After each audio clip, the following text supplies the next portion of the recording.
Hi, this is Scott, and today I'm going to be looking at FLog versus Eterna.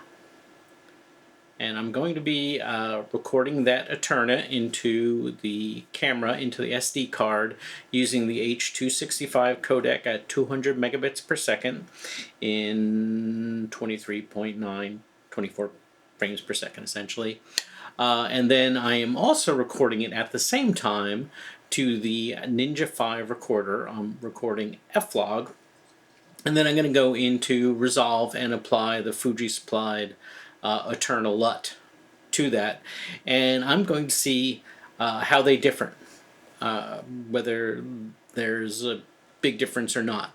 Now, my personal opinion is, because the first test I'm going to do today is indoors, and I don't think I'm going to see a huge issue or reason to use the FLog.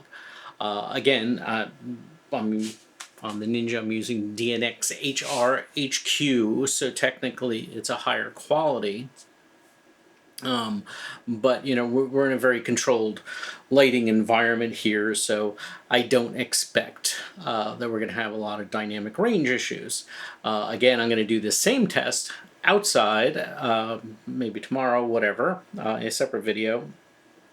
And then we're going to look at the whether we really get a benefit, and I would say that we probably will get a benefit from using FLog when we're outside and we can't control the shadow versus highlight variation. So the dynamic range, getting more dynamic range out of FLog will become more important.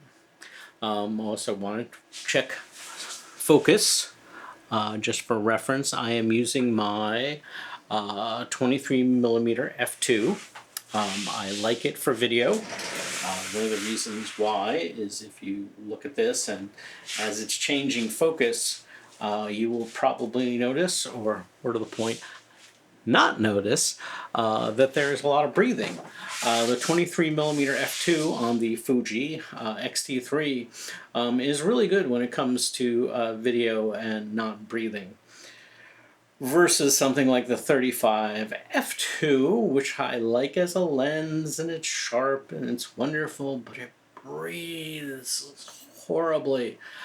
So it's just really annoying to use as video, because you constantly see that, especially on those times when Fuji misses focuses or decides to flutter a little bit because it's distracted by some shiny thing in the background. Sometimes when the Fuji decides to screw up, you just don't know why. It suddenly decided that you weren't good enough and that it wanted to take a quick peek behind you.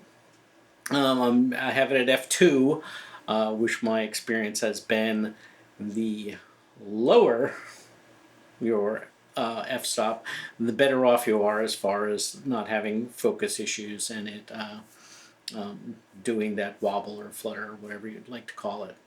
But I'm going to move around a little bit because I did find out other things about the focus. And again, you know, we're just running the clock here, talking to get some video to look at.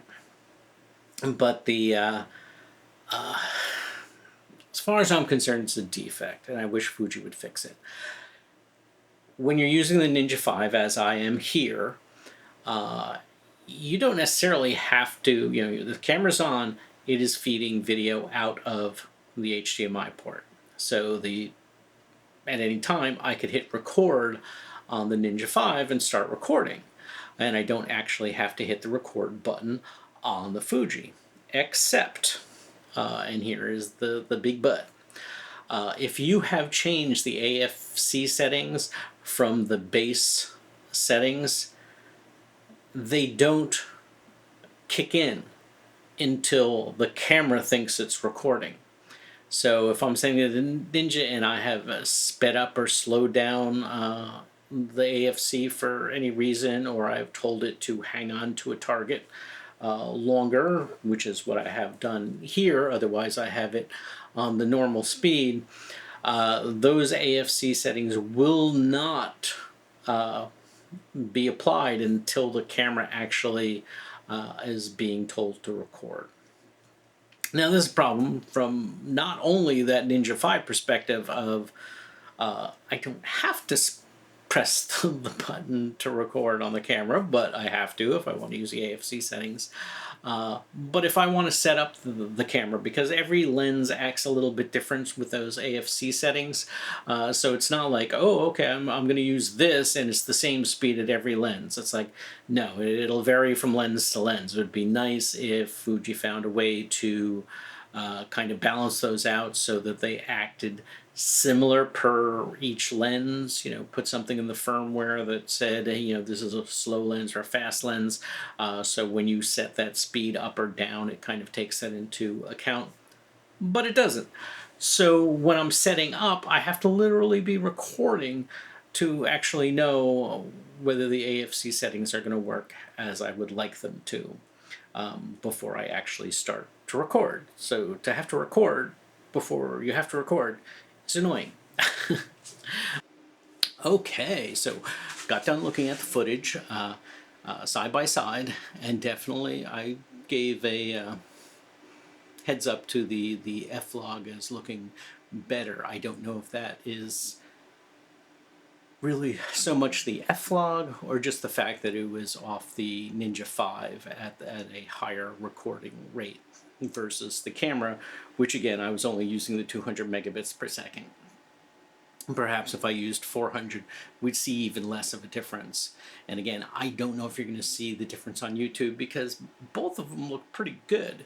But having them side by side, there was just a little bit something about the footage from the Ninja 5.